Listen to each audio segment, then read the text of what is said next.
నానా నాకు బైక్ కావాలి నానా. ఇప్పుడు బైక్ ఎందుకు నాన్న, నువ్వు బాగా చదువుకో, నీకు నేను తర్వాత కనిపెడతాగా.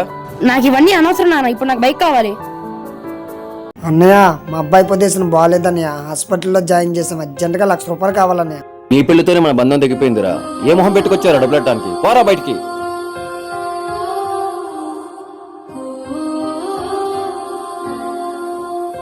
ఎరా మీ అన్నయ్య డబ్బులు ఇచ్చాడా?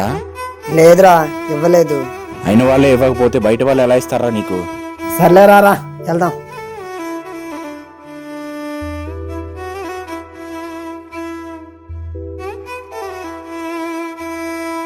అరే అన్నయ్య డబ్బులు వేసాడు రా. అన్నయ్య డబ్బులు పంపించినావు కదా అన్నయ్య, వచ్చినాయి అన్నయ్య. అవునరా తమ్ముడు, ప్రస్తుతానికి ఇవి కట్టు, మిగతా నేను హాస్పిటల్కి వచ్చాక చూసుకుందాం. మరి అబ్బాయి బండి అడిగాడు కదా అన్నయ్య. రై వాడు మొన్న పుట్టాడు రా, మన ఇద్దరు ఒక తల్లి కడుపున పుట్టాం, అది గుర్తుపెట్టుకో. ఏరా నాన్న, నేను చేసింది ఏమైనా తప్పంటావా? లేదు నానా, నువ్వు చేసింది కరెక్టే. నేను కావాలంటే బైక్ తర్వాత కొనుక్కుంటాను.